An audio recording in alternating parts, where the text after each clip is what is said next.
नमस्कार, मी स्वप्नील सावरकर। आजचा विषय नेहमीप्रमाणेच थोडासा वेगळा। तुरुंगात गेलाय का कधी? हा प्रश्न जरा विचित्र आहे, पण तुरुंगात गेलाय का कधी आणि तुरुंगात गेलेल्या माणसाची कथा आणि व्यथा या जर गोष्टींचा विचार केला तर तुरुंगात गेलाय म्हटल्यावर आपण त्या माणसाकडे कसं बघतो? आपल्याच ओळखीचा परिचयाचा जर माणूस असेल, तुरुंगात जाऊन आला असेल, तर आपण त्याच्याशी कसं वागतो, कसं बोलतो? तो कोणत्या कारणाकरता गेलाय हे नंतर, पण आधी तो तुरुंगवारी करून आलाय हे सर्वात महत्त्वाचं कारण आपल्या कपाळांवरच्या आठ्यांकरता असतं। तुरुंगात जाऊन आला म्हणजे त्याची इमेज खराब झाली, तो माणूस बदनाम झाला, बरबाद झाला, बरोबर ना? पण हा न्याय रोज सकाळी 10 वाजता चॅनलवर येऊन बडबडणाऱ्यांना, तुरुंगात जाऊन आलेल्या व्हाईट कॉलरच्या लोकांना तुम्ही कधी विचारलाय का हो? त्यानंतर दुपारी आरक्षणाच्या किंवा इतर कोणत्याही मुद्द्यांवरून तत्वज्ञान सांगणाऱ्या आणि एकमेकांशी भांडणाऱ्या या नेत्यांना कधी विचारलाय का हो? का? त्यांना विचारणं का नाही जमत? मीडियालाही नाही जमत, तुम्हा आम्हालाही नाही जमत का? पण हिंदुत्ववादाचं कार्य करणाऱ्या निष्पाप आणि आता निर्दोष सुटलेल्यांना तुरुंगात जाऊन आलं म्हणून तुम्ही साधे प्रश्नही विचारू शकत नाही? आज आपण हेच करणार आहोत।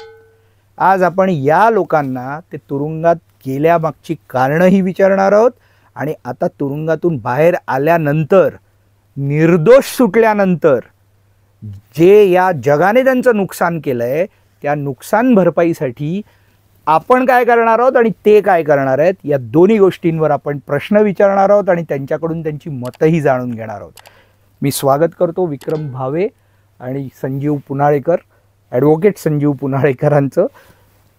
हिंदुस्तान पोस्टने संजीव पुनाळेकरजींचा एक इंटरव्ह्यू आधीच केला होता, तुम्ही निर्दोष सुटण्याच्या निकालाच्या आधी। त्यावेळेला तुम्ही जी सडेतोड मतं मांडली होती, त्या मुलाखतीची लिंक तुम्हाला आमच्या डिस्क्रिप्शनमध्ये मिळेल, ती आवर्जून बघा। त्याचा पुढचा भाग असा तुम्ही इंटरव्ह्यूत द्यावा असं आमचं मत आहे की आता त्यावेळेला तुम्ही साधारण सर्व रूपरेषा सांगितलीच होती, पण हा निर्दोष सुटल्याचा निकाल जेव्हा आला, तुम्ही जे काही दोघांनी भोगलं, या सगळ्याला तुम्ही कोणाला जबाबदार धरता? या प्रश्नाचं उत्तर स्पष्टपणे असं आहे की याला व्यवस्था जबाबदार आहे। आणि व्यवस्था म्हटली की त्यामध्ये आपली न्यायसंस्था आली, तपास यंत्रणा आल्या आणि मीडिया आली। आपण म्हणतो की लोकशाहीचे 4 स्तंभ आहेत आणि त्यापैकी आपण मीडियाला पण धरलं, तर इतर स्तंभांपैकी लोकप्रतिनिधी सुद्धा आले, एक नॅरेटिव्ह तयार करतात आणि मग नॅरेटिव्हच्या आधारे ते बोलत जातात आणि ज्या वेळेला परिणाम घडून येतो भीषण, त्याविषयी त्यांना काही चिंता नसते। त्यानंतर जेव्हा त्यांचं म्हणणं पूर्ण खोटं ठरतं, त्यावेळेला कोणी क्षमायाचना करायला येत नाही। म्हणजे मला अजूनही आठवतं की आमच्या सुटकेनंतर काही बातम्याच लागल्या नाहीत कुठं, म्हणजे त्यांनी बातम्या द्याव्यात अशी काही आमची अपेक्षा नाही आणि त्यांनी बातम्या करून आम्हाला काही मोठं करण्याची गरज नाही, किंबहुना त्यांनी आमच्या अटकेच्या बातम्या देऊन आम्हाला छोटंही केलं नाही। उलट आम्हाला अनुभव आले की अटकेनंतर जे मित्र होते ते अधिक जवळ आले, स्नेही अधिक जवळ आले आणि कोण आपलं कोण परक हे कळलं। पण दुःख या गोष्टीचं वाटतं की अगदी लोकप्रतिनिधींनी सुद्धा हा मुद्दा ताणला नाही। थोडक्यात दाभोळकर हत्याकांडाच्या प्रकरणामध्ये तुम्हाला, कारण काय, ही मुलाखत जेव्हा आपण घेतोय, ही जेव्हा नव्याने लोक पाहत असतील त्यांना थोडक्यात अंदाज यावा म्हणून मी या केसचा दाखला दिला दाभोळकर हत्याकांड प्रकरणात, आणि ह्याच्यात तुम्हाला निर्दोष सोडलेलं आहे हे महत्त्वाचं आहे। कारण कोणतेही पुरावे नसताना तुम्हाला अटक झाली होती आणि तुम्ही तर तुमची कारकीर्द जोरदार चालू असताना 42 दिवस तुमच्या नशिबी नको असणारा किंवा ज्याला म्हणतात तुमच्या वाट्याचा नव्हताच, तो गरज नसताना तुम्हाला तो तुरुंगवास घडला, त्याबद्दल हे करत। थोडक्यात या केसमध्ये तुम्हाला अटक जी झाली, ती अटक पूर्णपणे चुकीची जर होती तर ही अटक करणाऱ्यांवर काय कारवाई झाली? त्यातच मोठी गोम आहे की अटक चुकीची होती. परंतु आज सुद्धा आमचे न्यायमूर्ती असं म्हणतात की नाही, संशयाला वाव असून. म्हणजे माझं जे या क्षेत्रातले तज्ज्ञ आहेत त्यांना सुद्धा जाहीरपणे सांगणं आहे की काय संशय तुम्ही दाखवा. संशय आज राजकारणाबद्दल आहे आणि ते निर्लज्जपणे वावरत आहेत. संशय कित्येक मीडियातल्या लोकांबद्दल आहेत की सुपाऱ्या घेतल्या जात आहेत. परंतु आमच्या बाबत आज सुद्धा या प्रश्नावर डिबेट करायला कोणी तयार नाही. म्हणजे दाभोळकर कुटुंबियांनी सुद्धा एवढी राळ उठवली परंतु त्यांनी कसली उत्तर दिली नाहीत. म्हणजे दाभोळकरांची मुलगी साधी साक्ष द्यायला आली नाही, तिने नकार दिला. आणि का बरं? कारण ज्या वेळेला आम्ही अर्ज दिले त्यावेळेला ते म्हणाले की नाही, तिची येण्याची इच्छा नाहीये.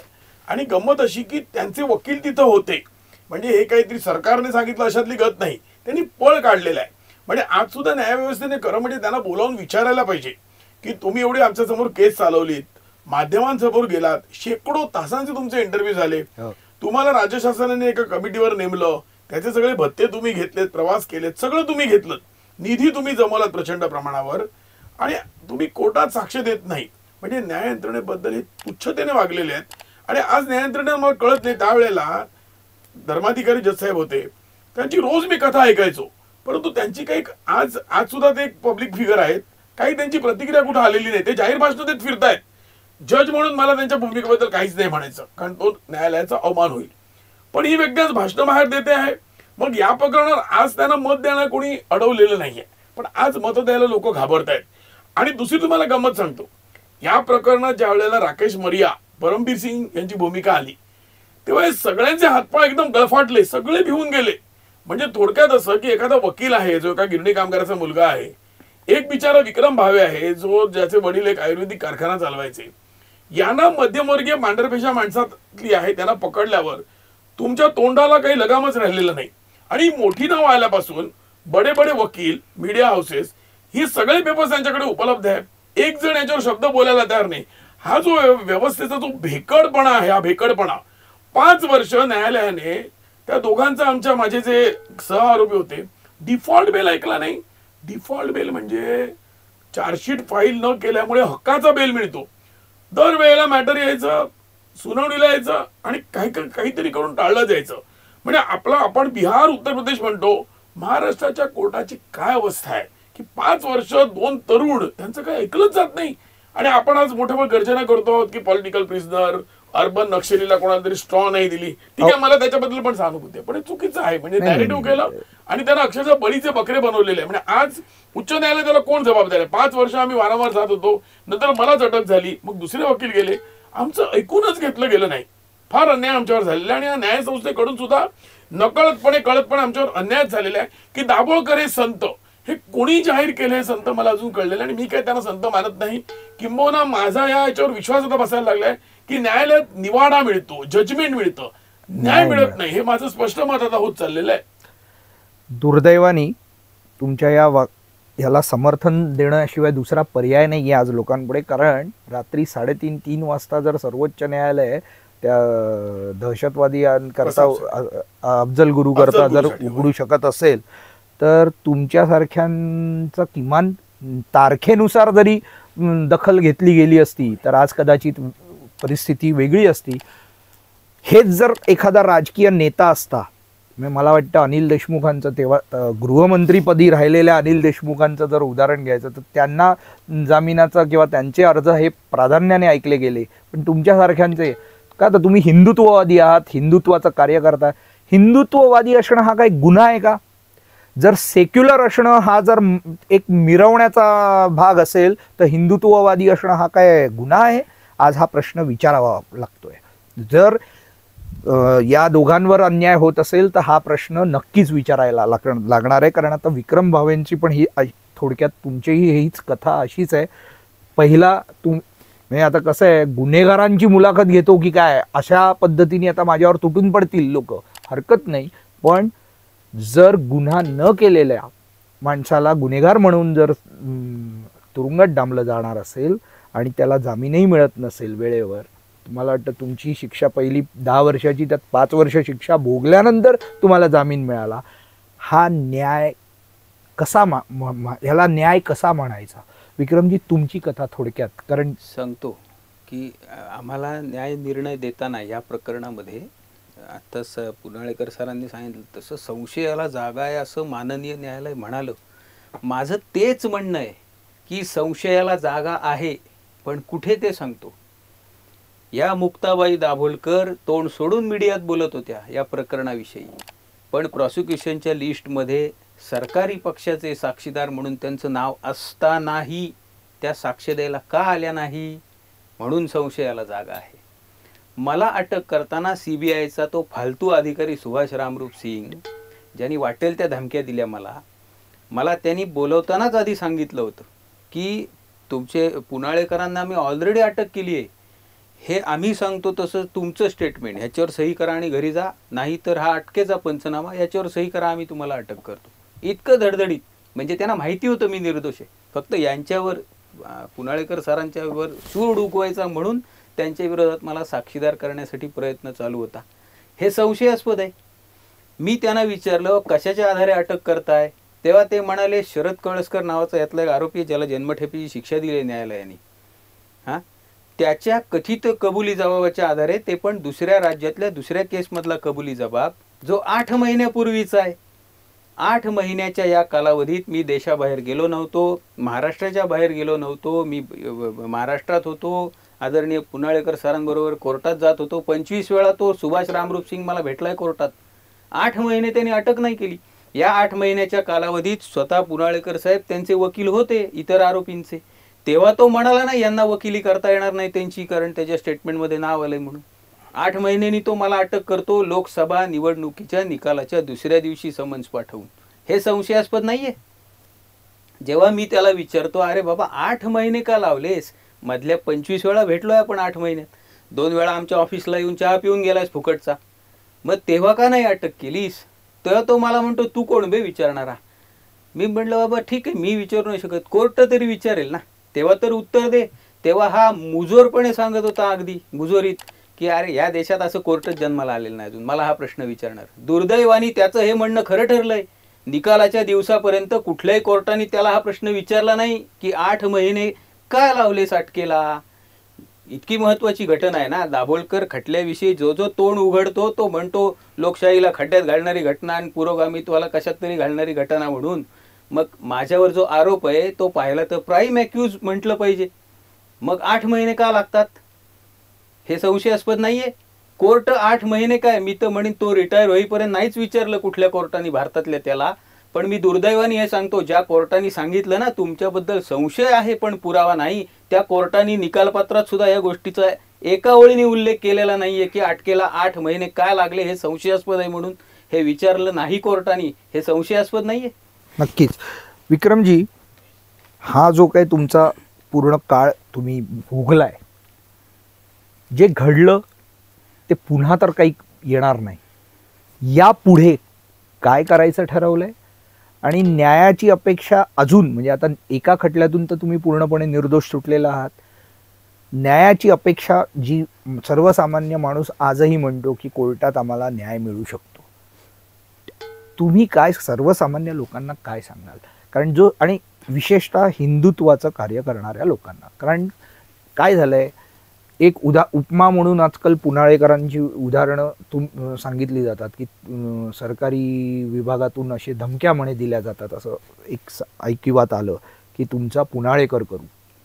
हे एक नवीन वाक्प्रचार जसा काय तयार झाला आहे. तर या सगळ्या घटनांचा हे बघता जो हिंदुत्ववादी काम करतोय, हिंदुत्वाचं कार्य करतोय, या लोकांकरता तुमचा काय संदेश आणि तुम्ही स्वतः पुढे काय करणार? एक गोष्ट निश्चित आहे की आम्ही ह्या जे हिंदुत्वाचं काम धडाडीने करत होतो, खरं तर त्यावेळेला शुगर कोटेड धमक्या येत होत्या आम्हाला की तुम्ही वकील याच भूमिकेत राहा, त्या पलीकडे जाऊ नका, आरोपीच्या नातेवाईकांना मदत करू नका, त्यांना भेटू नका, वगैरे वगैरे वगैरे. पण आम्ही ते नाही, आपण नाही तर कोण करणार? हिंदुत्ववाद्यांना मदत आणि त्यांच्या कुटुंबियांना मदत आपण नाही तर कोण करणार? आम्ही ती करत राहिलो आणि त्यामुळे आम्ही ते भोगलो. पण म्हणून असं जर कोणी समजत असेल की आता आम्ही घाबरलो, तर तो मूर्खपणा आहे. आम्ही ते काम सुरू ठेवणार. हिंदुत्ववादी, मग तो उद्या तो असा कुठला तरी खरा हिंदुत्ववादी जो फक्त हिंदू महासभेचाच असला पाहिजे, सनातनचाच असला पाहिजे, बजरंग दलाचाच असला पाहिजे, संघाचाच असला पाहिजे असं नाही. तो हिंदुत्ववादी आहे, आम्ही त्याच्या पाठीशी आहोत. इथून पुढेही राहणार आणि कायम राहणार. आम्ही कोणाला भीत नाही. पुनाळेकरजी, तुम्हालाही हाच प्रश्न आहे, कारण तुम्ही आता वाक्प्रचार बनलेला आहात. खरं म्हणजे माझा विचार असा आहे, आता काही काळामध्ये ते जे 2 तरुण आहेत त्यांना जामिनावर सोडवायचं आहे, त्यांच्यासाठी लढा द्यायचा आहे. पण व्यक्तिगत पातळीवर आम्ही काही लढे देणार आहोत. आणि त्यांचं असं म्हणणं होतं आम्ही मीडियाकडे जायला नको होता. आणि मी थेट बोलत असे मीडियावर, मी थेट टीका केलेली आहे, राजकीय टीका सुद्धा केलेली आहे. आम्ही एकतर थांबणार नाही. उदाहरण देतो, जसं महाराष्ट्रामध्ये गेल्या 40 वर्षात घडलेलं सगळ्यात निर्घृण सामाजिक किंवा राजकीय हत्या कोणाची असेल तर ती राहुल फटांगळे नावाच्या मराठा जातीच्या तरुणाची भीमा कोरेगाव प्रकरणात झालेली आहे. आणि त्या तरुणावर अन्याय काय झालाय बघा. ही नॅरेटिव्हची मोठी गंमत आहे की दाभोळकरांचं नॅरेटिव्ह चालवा, राहुल फटांगळेबद्दल कोणीच विचारत नाही. न्यायसंस्था एकदम त्याच्यावर निद्रिस्त आहे. आझाद मैदानचा दंगा, 50,000 लोक मुंबईच्या रस्त्यावर उतरले. त्या महिला स्त्री पोलिसांचं त्यांनी काय केलं ते वाचताना शहारे येतात. आणि आज मी महाराष्ट्रात वाद बघतोय, मीडियावरही हल्ला केला. मीडियावर हल्ला केला. आणि एका चॅनेलवर अभय वर्तक गेले तो सनातनचे, त्यांना त्या पत्रकाराने बाहेर काढलं. त्यांनी एक चुकीचा शब्द वापरला, म्हणजे बलात्कार. अहो बलात्कार कमी, त्या स्त्रियांची जी वर्णनं आहेत ती वाचलं तर अंगावर काटा येतो. आपल्या महिला पोलिसांची काय केलं. आणि बरं आता ओबीसी मराठा वाद चालू आहेत.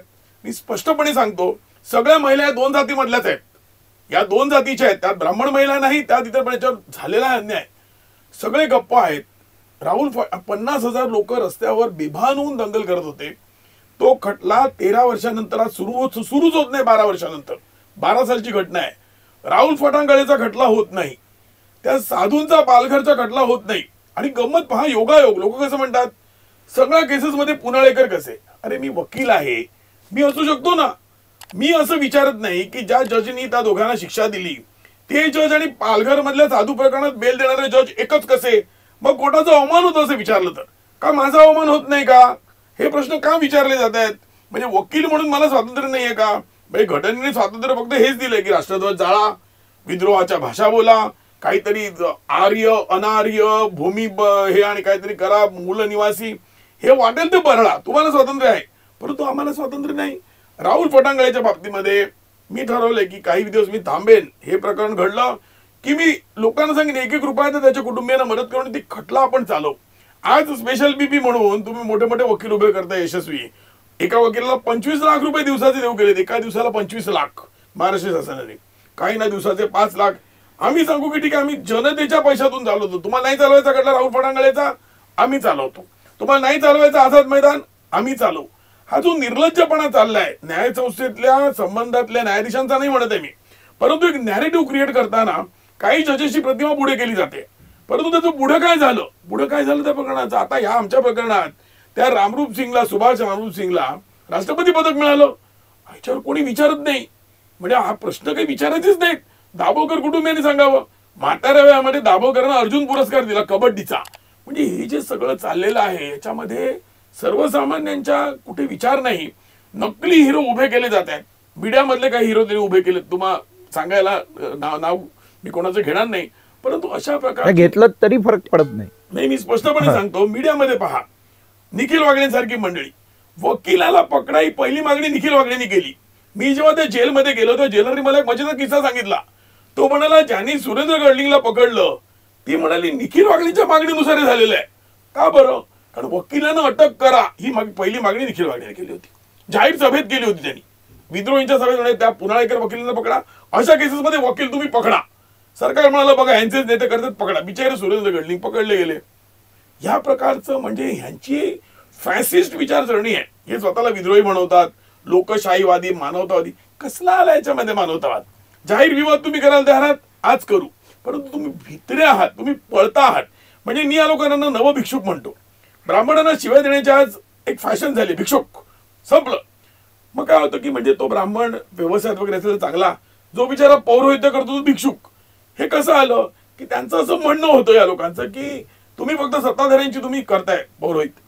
आता हे काय चाललंय, हे नवे सत्ताधारी आले, संख्येच्या आधारे बसणारे. संख्या माझी जास्त आहे, जातीपातीचं राजकारण पेटवतो. मग त्यांच्या अहंकाराला खत पाणी घालणारे निखिल वागळे, दाभोळकर ही मंडळी निर्माण झाली. ते नव भिक्षुकच आहेत, कारण ही बुद्धिमान मंडळी आहेत. आणि या प्रकारची दलाली करतायत सत्ताधाऱ्यांची, त्यांना बरं वाटेल ते बोलायचं. अलीकडे बघा, तुम्हाला सांगतो, थोडं राजकीय बोलतो, आंबेडकरांनी एवढा अपमान केला निखिल वाघेंचा, कशी शेपूट घातली बघा यांनी.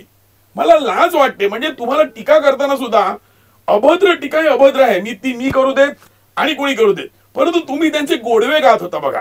हे काय आहे? कशासाठी लाचारी करता? आणि लाचारी करून स्वाभिमानाच्या गोष्टी तुम्ही करताय. शरमच वाटत नाही या लोकांना. हे मला सांगायचं. न्याय यंत्रणेबद्दल काही टीका होते, पण मग काही वकिलांच्या बाबतीत मला म्हणायचंय, काही यशस्वी वकील आहेत, अमुक आहेत, तमुक आहेत, परंतु त्याचं कॉन्ट्रीब्युशन तुम्ही पहा. समाज पुढे गेला आहे का? डॉक्टर बाबासाहेब आंबेडकरांचं कॉन्ट्रीब्युशन निश्चितपणे होतं. एवढे मोठे बॅरिस्टर होऊन रजनी पटेल सारखा कम्युनिस्ट होता, त्यांचं होतं. यांचं काय? या मुंबईतल्या कित्येक वकिलांनी ज्याने आमच्यावर तेव्हा टीका केली, काय यांचं कॉन्ट्रीब्युशन आहे? टीका करणं सोपं आहे, कारण आम्ही आता आयसोलेट झालो. पण एक लक्षात ठेवा, आम्ही आयसोलेट किंवा वेगळे होत नाही. आमचा लढा चालू राहणार. दुसरी गोष्ट अशी आहे की मी एका गिरणी कामगाराचा मुलगा आहे.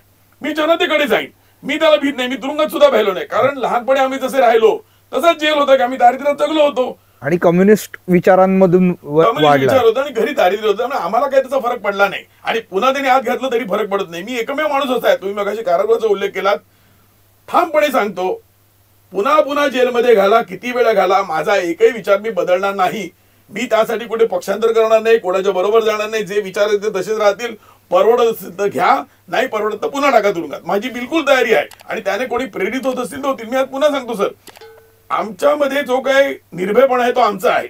आम्ही दुसऱ्याला घाबरून निर्भय नाही होत आहोत. आमचा निर्भयपणा आमचाच आहे आणि त्याची किंमत देण्याची आमची तयारी आहे. आणि तशी माणसं आम्ही निर्माण करू, आम्ही कार्यशाळा भरवू आणि लोकांना पुढे त्याकरता तुम्हाला निर्भय बनो असं सांगावं नाही लागणार. निर्भय बनो सांगावं लागणार नाही. ते सांगत आहेत निर्भय बनो, निर्भय बनो. आणि निर्भय बनो काय करतायत? संरक्षणात फिरतात. त्या विश्वंभर चौधरींना काहीतरी त्यांच्या मारहाण वगैरे झाली. ते म्हणतात मी उपमुख्यमंत्री फडणवीसांना फोन केला. माझ्याकडे फडणवीसांचा नंबर नाही साहेब. माझ्याकडे साध्या आमच्या छोट्या छोट्या वकिलांचा, मित्रांचा, कार्यकर्त्यांचा नंबर आहे. माझा फोन फडणवीसही घेत नाहीत, शरद पवारही घेत नाहीत, माझ्याकडे नंबर नाहीत. आणि मग सोनिया गांधी घेत नाहीत. तुमचे सगळेच घेत आहेत. आणि मग तुम्ही अशा प्रकारे रस्त्यावर आंदोलन करताय. तुमचा उदरनिर्वाह कसा चालतो हे एकदा मला कळू द्या. मी माझं पूर्ण इन्कम टॅक्स रिटर्न द्यायला तयार आहे. कुठून काय आलं, देणगी कुठून आली आहे का मला पहा तुम्ही. माझं काय काय संपत्ती आहे. माझं आणखी कामा नाही या सगळ्या एनजीओ आल्यानं. हे एनजीओ चालवणारे, तुमची इन्कम टॅक्स रिटर्न गेल्या 20 वर्षातली जाहीर करा. कुठून पैसे आले त्या माणसाला विचारायची आम्हाला संधी द्या. माझे क्लायंट आहेत ना, ते सांगतील ना, अमुक एका प्रकरणात गुन्हाळेकरांना मी लाखभर रुपये दिले, 5 लाखाऐवजी स्वस्तात पडले म्हणून दिले, किंवा एखाद्याचं मी अगदी विनाशुल्क काम केलेलं आहे. पण हे एनजीओ वाल्यांचं आहे का? कराल का जाहीर कुठून आले तुमचे पैसे? मी कोणावर आरोप करत नाहीये, पण माझं म्हणणं आहे की एकदा येऊ द्या सगळं समोर. मग तुम्ही नवं भिक्षुक आहात की आम्ही भिक्षुक आहोत, एकदा सिद्ध होऊन जाईल ना त्याच्यामध्ये. हे हे हे म्हणजे तो ज्याला टराटरा कपडे फाडणं म्हणतात ना, तसला प्रकार सुरू झालेला आहे. खूप काही तुमच्या मनात साठून राहिलेलं आहे. मला हेच खरं विचारायचं होतं की जे काही तुमचा राग आणि जो काही तुमचा मनात साठलेलं आहे ते या निमित्ताने बाहेर येत आहे. पण जे नुकसान तुमच्या दोघांचं झालेलं आहे, आयुष्याचं, तुमच्या कुटुंबियांचं, तुमच्या बरोबरच्यांचं, ते कसं भरून निघणार आहे आणि त्याकरता काय दोघांच्या मनात म्हणजे बाबा अमुक एक गोष्ट व्हायला हवी किंवा करावी असं माझं या बाबतीत स्पष्ट मत आहे. हे जे नुकसान झालं ना, म्हणजे आर्थिक नुकसान एक वेळ भरून निघू शकतं, पण जो कालावधी गेला, जो वेळ गेला, तो नाही मिळणार आहे परत आयुष्यातला. जो मी माझ्या पत्नीला, मुलीला देऊ शकत होतो किंवा कार्यासाठी देऊ शकत होतो. मला वाटतं तुमची मुलगी तुम्हाला तुरुंगातून आल्यानंतर ओळखतही नव्हती बहुतेक आधीच्या प्रकारे. पण हे जे नुकसान आहे हे कधीच भरून येणार, या जन्मात भरून येणारं नाही असं ते नुकसान आहे. त्यामुळे मग मुद्दा एकच राहतो की जसं मगाशी पुनाळेकर साहेबांनी सांगितलं की न्याय नाही झाला, निर्णय मिळाला फक्त. त्यामुळे माझं या बाबतीत स्पष्ट मत आहे की मग आम्ही काही गुन्हेगार नाही, आम्ही हिंदुत्ववादी आहोत. त्यामुळे ह्या सगळ्याला जो कारणीभूत आहे सुभाष रामरूप सिंग, हा जन्मठेपेवर जाईल तेव्हा न्याय होईल, हे माझं स्पष्ट मत आहे. आणि त्यासाठी आम्ही प्रयत्न करणार. संजीवजी, यामध्ये नुकसान झालंय, जीवनामध्ये नुकसान, नफा तोटा हे होत राहतं. माझा आणि विक्रमचा विचार असा आहे की आम्हाला दोघांना मिळून एक पुस्तक लिहायचं आहे आणि ते लवकरच आम्ही लिहू. पुढच्या 6-8 महिन्यामध्ये आम्ही ते लिहून प्रकाशित करू. आणि ते किशांच्या स्वरूपात असेल, त्यात बरीच सत्य असतील. जसं काही मुलाखतीमध्ये मी सांगितलंय की बऱ्याचशा घटना लोकांपुढे येतच नाहीत मुळात, तर त्या आणण्याचा विचार आहे संवादाच्या स्वरूपात. आणि आम्हाला आणायचंय, कारण जी मेनस्ट्रीमची जी माणसं आहेत ना, ते मेनस्ट्रीम मधली लिगल प्रोफेशनची असोत किंवा मेनस्ट्रीम मधली ती मीडिया असो, लोकप्रतिनिधी असोत, त्यांच्याकडून हे होण्यासारखं नाहीये, त्यांच्याकडून होण्यासारखं नाहीये. कारण आमच्या ज्या चांगल्या गोष्टी होत्या, उदाहरणार्थ मी इस्पितळांसाठी पिटिशन केली होती. महाराष्ट्र 3 एस नी ग्रासलेलं आहे, 3 एस. साखर सम्राट, सहकार सम्राट, शिक्षण सम्राट ही या राज्याला लागलेली एक कीड आहे. आणि आम्ही बघतोय. मला तुम्हाला एक किस्सा सांगायचा आहे. मी ज्या वेळेला तुरुंगात होतो त्यावेळेला मला एक मजेदार गोष्ट कळली, ती तुम्हाला सांगतो. फार स्फोटक गोष्ट आहे. मला हे कळलं की आपल्या इथे जी अर्बन नक्षल मुवमेंट चालू आहे त्यामध्ये मोठ्या प्रमाणावर विद्रोहाच्या नावाखाली जी अनुसूचित जाती जमातीची मुलं घेतली जात आहेत आणि कबीर कला मंचाच्या नावाने आंदोलन वगैरे सुरू आहे. याला प्रचंड जो पैसा आहे ना, हे महाराष्ट्रातले काही शिक्षण सम्राट देत आहेत. हा माझा थेट आरोप आहे. आणि ते का देतात ते पण तुम्हाला मी सांगतो. तोच प्रश्न की गावागावामध्ये प्रचंड असंतोष आहे. तर तो असंतोष आपल्याकडे वळू नये म्हणून तो असंतोष फिरवण्यासाठी, म्हणजे त्याच्याकडे कुठेतरी ब्राह्मणांकडे दिशा करा. आज मला सांगा, एका खेड्यापाड्यात हे सांगणं फार सोपं आहे. बघा तो ब्राह्मण, त्याच्यामुळे मी मागे राहिलोय. तुम्ही हे बघत नाही, तो शिक्षण सम्राट 7वी नापास म्हणून अंगुठा मास्तर, त्याच्या घरी नुसतं अक्षरशः लक्ष्मी पाणी भरते आहे. असं म्हणून नाही, लक्ष्मी माता आहे ती, पण आपल्या मराठीमध्ये एक म्हण आहे की लक्ष्मी त्याच्या घरी पाणी भरते. ही समृद्धी आली कुठून? या साखर सम्राटांकडे, सहकार सम्राटांकडे, शिक्षण सम्राटांकडे पैसा येतो कुठून? ही मंडळी यांना पैसे देत आहेत. आणि म्हणून तुम्ही गंमत बघा, जे हल्ले होतात ते कोणावर होतात? CRPF वर होतात. जिथे नक्षलवादाचा उगम आहे, त्या तेलंगणामध्ये मी पूर्वी काम केलंय 4 वर्ष, तिथे ही जमात नाही यांची, त्यामुळे तिथे श्रीमंतांवर सुद्धा हल्ले होतात. महाराष्ट्र एकच राज्य तुम्ही बघाल की तिकडे श्रीमंतांवर हल्ले होत नाहीत. म्हणजे नक्षल चळवळीला सुद्धा एक दिशा दिली आहे. लोक संतापलेत, कुठेतरी दिशा वळवायच्यात आणि ही देणग्या दिल्या जात आहेत आणि याचे पुरावे सरकारने शोधायला पाहिजेत. म्हणून हे मला तुरुंगात असताना कळलेलं सत्य आहे. यावर मी एक पेपर सबमिट करणार आणि काय नक्की घडतंय पहा. म्हणून लोकांचा राग कसा चॅनलाइज करून कोणाच्या तरी अंगावर घालायचा, यामध्ये बड्या बड्या लोकांचा हात आहे, त्यावर सुद्धा मी लिहिणार आहे. आणि हे जे पत्रकार आहेत पाकिट खाऊ, ते त्यावर कधी लिहिणार नाहीत. पुरावा दिला तरी लिहिणार नाही. मी तुमच्याकडे ते देईन, योग्य वेळेला हे पुढे आणून. म्हणून हे जे निर्भय बनवाले आहेत ना, हे त्यांच्या विरुद्ध शब्दही बोलत नाहीत. पहा, त्यांच्या विरुद्ध त्यांचं सगळं भय निर्माण झालेलं असतं, कारण त्यांच्याकडनं घ्यायचे असतात पद. अहो, या सोशलिस्टांचं बघा, एक अरुण होते जोशी लिमय काहीतरी आडनाव होतं पुण्याची, त्यांना शरद पवार साहेबांनी उत्तम मेडिकल ट्रीटमेंट दिली. मग कुमार सप्तर्षी पासून सगळे त्यांचे गुणगान घ्यायला लागले. कुमार सप्तर्षींनी महात्मा गांधी त्या ट्रस्टसाठी त्यांच्या जमिनी घेतल्या. दाभोळकरांनी मागितली, ती अनिल अवचटांना मिळाली. दोघांच्या मुलीचा नो मुक्ता. म्हणून साताऱ्यामध्ये पुरुषोत्तम शेठ नावाचे एक प्राचार्य होते, ते अनिल अवचटांबद्दल इतकं घाणेरडं बोलायचे की तो लोभी माणूस आहे, आमचे लुबाडलं. हे काय म्हणजे प्लॉटवर यांची भांडणं, लक्ष्मण मानेंचं आणि यांचं भांडण प्लॉटवरून. म्हणजे यांची सगळी भांडणं ही संपत्तीवरची निगडीत आहेत. दाभोळकर कुटुंबियांनी सांगावं त्यांच्यावर किती खटले आहेत, त्यातले काही बदनामीचे खटले सोडले तर सगळे खटले आर्थिक कसे काय हो, याची उत्तर कुठेतरी द्यावी लागतील. मग या नवभिक्षुकीला कुठेतरी चाप बसेल असं मला वाटतं. संजीवजी, अत्यंत धक्कादायक आणि गंभीर आरोपच आहेत हे एक प्रकारचे. आणि मला वाटतं तुम्ही आता हे इकडे तर बोललात, पण याला पुराव्यानिशी समोर आणायला तुम्ही नक्की मदत कराल. आणि हे पुस्तक पण आणि हे पेपर्स लवकरच पुढे यावेत ही आमची पण इच्छा आहे. एक जाता जाता एक अत्यंत महत्त्वाचा प्रश्न, तुम्ही ज्या संस्थेशी निगडीत आहात, सनातन संस्था, या संस्थेचं नाव घेणं ही एक प्रकारे सर्व त्याच्यात पाप मानायला लागली होती, इतकी त्या संस्थेची इमेज बिघडवली गेली. आता तुम्हा दोघांनाही निर्दोष सोडल्यानंतर तुमच्या दोघांचं वैयक्तिक नुकसान वगैरे हा भाग आहेच, पण या संस्थेचं जे काही नुकसान झालंय, या संस्थेला जो एक ज्याला आपण म्हणू चाप बसला किंवा ती मागे पडली, या संस्थेच्या दृष्टीने तुम्ही कसं बघताय आणि ह्या संस्थेचं कार्य पुढे कसं राहील ते तर अर्थात चालू आहे आणि चालू राहील, पण या निकालाचा फायदा त्या संस्थेची इमेज जी खराब केली ती इमेज पुन्हा सुधारण्याकरता होणार आहे का आणि तो कसा करणार? नाही, तुम्हाला एक सांगतो, एकतर ना सनातन संस्थेचे आम्ही कधी ऑफिस बेअरर किंवा पदाधिकारी नव्हतो, त्याचे काही सदस्य नव्हतो. माझा संबंध सनातन संस्थेची एक धार्मिक संस्था म्हणून आला, विक्रमसही आला, जसा आमचा संघाची बऱ्याचदा आला की ते आमचे मित्र आहेत, आम्ही तिकडे जातो. आता शाखेत मी कधी गेलो नाही, पण संघाच्या कार्यालयात मी 10 वेळा गेलेलो आहे, तिथे बसलेलो आहे, चर्चा केलेली आहे त्यांच्याबरोबर. मी भाजपच्या कार्यालयात गेलोय, शिवसेनेच्याही गेलेलो आहे, मी पुतालिकांच्या कार्यालयात गेलेलो आहे, मी राजासिंग ठाकूरांच्या गेलेलो आहे, मी विष्णू जैनांसोबत आहे. मग या संस्थेबद्दल आम्ही अधिकृतपणे नाही बोलणार, पण त्यांची बदनामी झाली. आता इथे तुम्हाला गंमत सांगतो, हे नॅरेटिव्ह त्या संस्थेचे जे प्रमुख मानले जातात त्यांच्याकडे कसलं पद नाही आहे, त्यांचे गुरु, त्यांचा स्वतःचा आंतरजातीय विवाह आहे. त्या संस्थेमध्ये माझा जो काही संपर्क आला बाहेरून, कारण मी त्यांच्या आतला कधी नव्हतो, सगळ्यात जास्त आंतरजातीय विवाह त्या संस्थेत झालेले आहेत. त्यांचा जो प्रवक्ता आहे तो अनुसूचित जमातीचा आहे. म्हणजे बरेच प्रवक्ते, 5पैकी मला वाटतं 3 किंवा 4 आहेत. त्यांचे संपादक सगळे बहुजन समाजाचे आहेत आतापर्यंत. मला हे कळत नाही, म्हणजे हे नॅरेटिव्ह बनवायचं आणि ते करायचं. म्हणजे संस्थेचं यांनी प्रचंड नुकसान केलंय. आणि जातीभेद नष्ट व्हायला पाहिजे. माणसाने आपल्या पिंडानुसार, आपल्या वृत्तीनुसार व्यवसाय करायला पाहिजे. उगीच भलतं करायला जाऊ नका. जे तुम्हाला आवडतं, रुचतं ते करा. आणि त्या अनुषंगाने एखादा माणूस एका जातीत जन्मला म्हणून त्याला ते नाकारता कामा नाही. हे जे होतं, हे सनातन संस्था आज उघडपणे सांगते, ते मानते आहे. जातीभेद ते पाळत नाहीत, स्पृश्य पाळत नाहीत, उलट ते नष्ट करावं म्हणतात. तर आता तुम्ही ते 14 तळ्याची गोष्ट खूप जुनी झाली, चांगली गोष्ट आहे. आंबेडकरांनी आंदोलन केलं, ते तेव्हा केलं. आज परत 14 तळ्याला जाऊन कोणीतरी एक मनुस्मृती जाळते आणि मग आंबेडकरांचा फोटोही जाळते. हे काय चाललंय?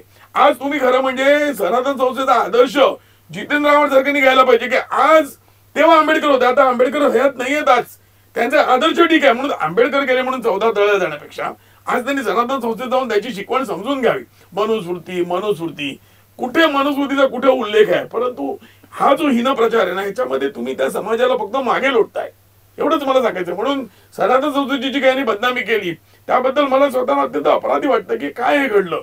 म्हणजे या संपूर्ण संस्थेला इतक्यानी बदनाम केलं तरी सुद्धा त्यांचे सुद्धा साधक फारसे मला हल्लेले वाटले नाहीत. ठाम आहेत, आपलं काम करतायत आणि ईश्वरावरच्या निष्ठेने करतायत. त्यामुळे त्यांच्याबद्दल मला कायम आदरच आहे. विक्रमजी. नाही, पुनाळेकर सर म्हटले तसं माझे वडील सनातनचे साधक होते, संत होते सनातनचे. मी त्यांच्यामुळे जे काही वाचनात यायचं वगैरे आणि त्यांच्याकडून जे काही समजायचं त्याला अनुसरून मला आवडेल तशी मी व्यक्तिगत जी आध्यात्मिक साधना आहे ती करत होतो. पण मी त्या संस्थेत कधी कुठल्या पदावर आहे किंवा असं कधीच नव्हतं आत्तापर्यंत. पण एक शिक्का मारून टाकायचा आणि हे सनातनवाले म्हणून, आणि मग नंतर कोणी विचारायलाच येत नाही ना. एकदा बदनामी करून झाली की मग जसं मगाशी म्हणालो की मुक्ताबाई दाभोळकर मीडियात तोंड सोडून बोलत होत्या पण कोर्टापुढे साक्ष द्यायला आले नाहीत, कारण त्यांना या गोष्टीची जाणीव आहे की मीडियात जबाबदारीने नाही बोललं तरी चालतं, कोर्टात जबाबदारीने बोलावं लागतं. मग ते त्यांच्याच अंगलट येणार होतं. तसंच साधारण सगळीकडे. त्यामुळे तसं काही म्हणजे पुन्हा कोणी येणार नाही तुमची बदनामी झाली जरा आम्ही क्षमा मागतो वगैरे हे म्हणायला. पण माझं हे स्पष्ट म्हणणं आहे की सनातन संस्थेचं, आमचं व्यक्तिगत झालं ते सोडा, पण सनातन संस्था म्हणून त्याचं झालं असेल नुकसान, पण पर्यायाने ते हिंदुत्वाचं नुकसान झालेलं आहे हेही लक्षात घ्यायला हवं. त्यामुळे इतर संघटनांनी याचा विचार करायला हवा की सनातन संस्था जात्यात आहे, इतर संघटना सुपात आहेत. पण मग मला अगदी म्हणजे जेव्हा हिंदुत्ववादी सरकार आलं तेव्हा मग या सगळ्या गोष्टींमध्ये काही फरक नाही पडला किंवा जाणवला नाही? अगदी स्पष्टपणे सांगायचं तर माझं असं मत आहे की हिंदुत्ववादी सरकार आल्यानंतर काही चांगले बदल घडले. म्हणजे 370 कलम गेलं, राम मंदिर योग्य वेळेत उभं केलं, छान झालं. परंतु काही बाबतीमध्ये जे नोकरशाह आहेत, पोलीस अधिकारी वरिष्ठ आहेत, त्यांना आपण हातच नाही लावू शकलो. म्हणजे याच्यामध्ये असं आहे की मला त्यातली कविता आठवते, अर्धसत्तेमध्ये दिलीप चित्रेंच्या कवितेचा ते हिंदी अनुवाद होता की चक्रव्यूहामध्ये मी घुसलो, खूप कष्ट करून मी बाहेर आलो, पण चक्रव्यूह तिथेच राहिला. तर आम्ही हिंदुत्वाची लढाई लढताना आम्ही लोकांना मदत केली, पण आम्ही ही व्यवस्था नाही तोडू शकलो. कारण शेवटी असं मला दिसलं की जिथं उच्च न्यायालयाने सुद्धा ज्या वेळेला त्यांनी वारंवार सांगितलं की मनीष नागोरी आणि विकास खंडेलवाल यांना कोणी गुंतवलं हे शोधा, आणि ज्या वेळेला ते रिपोर्ट दिले गेले कोणी शोधा, त्या क्षणी मग परमबीर सिंग आणि राकेश मरियांवर काही कारवाई झालीच नाही. मग ते सीड कव्हर गेला कुठे? मला सांगायचंय की ते सगळे सीड कव्हरचे रिपोर्ट जर आपल्या न्याय यंत्रणेवर विश्वास असेल तर ते पब्लिश व्हायला पाहिजेत. आता लाजता कशाला? केस संपली, तपास संपला, शिक्षा व्हायची त्यांना झाली, ते आता अपिलात गेलेले, त्यांना मदत आम्ही करतो आहोत, आम्ही सुटलो.